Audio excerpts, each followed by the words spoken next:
vast swaths of Pakistan's southern Sindh province remain inundated, in some places under 10 feet of water. By official estimates, 500,000 people are still in tent camps.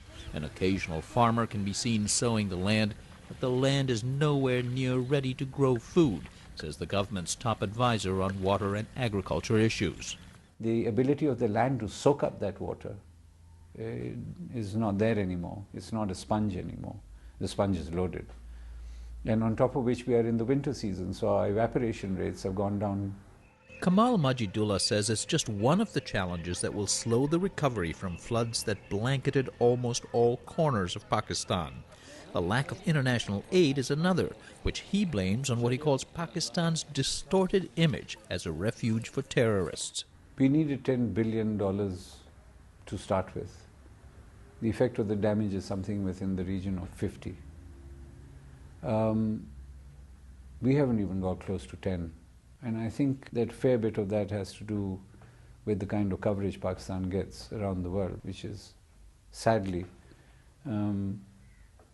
quite untrue, because you can't sort of take specific little areas where a conflagration is taking place, and it's a serious conflagration and it needs to be eradicated, no question about it. But there are 180 other million people living here. Ironically, even within Pakistan, there's an image problem that slowed aid to the regions associated with militancy and conflict. We traveled to the province of Khyber Pakhtunkhwa, along the Afghan border, thought to be a haven for Taliban militants who've been targets of the Pakistani military and U.S. drones. Like most of the northern areas of the flood zone, the waters have receded here, but much of the farmland is still smothered under up to 5 feet of silt.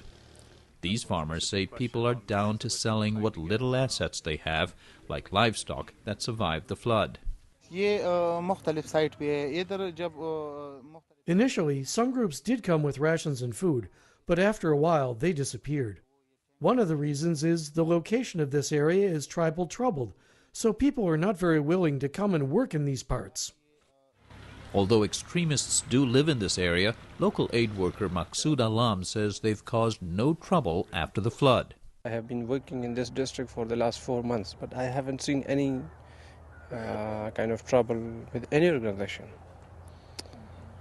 But people in normal sort of aid agencies are very reluctant to come here because of the history of militancy. Is that true? Yeah, strategically, it is placed at such a junction of these tribal agencies that nobody dares to come to this part. That is, you are right, I think. Alam works for a quasi-government agency, one of few aid groups working here. With a grant from the New York-based Open Society Institute, they've begun to restore the farmland and also irrigation canals, which were washed away.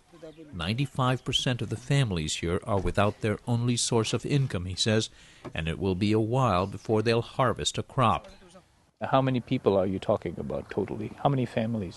Probably 500 in this area alone, and the surrounding area put together, probably it comes to more than 500,000. 500,000 families? Families that have subsistence kind of agricultural land holdings. They have lost their source of income generation. Outside of the main areas of conflict in Khyber Pakhtunkhwa province, life is marginally better. Kala Khan is a bit farther ahead in rebuilding his livelihood. A bit.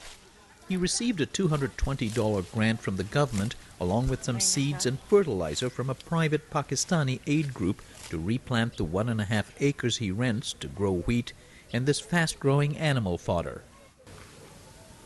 But he also borrowed about $2,000, twice this family's annual income, from neighbors and relatives to help rebuild the simple dwelling that houses an extended family of 10. It's far from done. This is where my wife and I used to sleep. It was completely destroyed. For now, his wife shares a finished room with their 2 daughters. Next door, he shares this space with the family's prized possession, a water buffalo. My biggest burden is to pay back that loan. Our biggest expense is food and rations. It would be easier if we got more rations. We have to decide how much to spend on living, how much to pay back. After all, my stomach is important. My children's stomach is important. It will take some time. Spartan as life seems, Khan says he's better off than many others. I saw on TV that some places the floods were so drastic, not only did people's crops and homes get washed away, but also their children. So I'm thankful to God for sparing our lives. Our buffalo were safe. Okay, our crops will come back, but there are people who've lost a lot more. For these worst affected flood victims, most in the downstream Sindh province, life will likely remain on hold for several months, even years. Simi Kamal is a water policy expert and activist. I think the problems that that we have to deal with are basically over the next year or two, really to help these people get back on the land, help them stay away from diseases as much as they can, help them with their own food needs, help get the kids back to school, help them get over this winter. And ironically, amid all this flooding, Kamal says Pakistan actually faces a water shortage over the long term, thanks to inefficient use of groundwater on its farmland and the prospect of disappearing Himalayan glaciers that feed this country's rivers.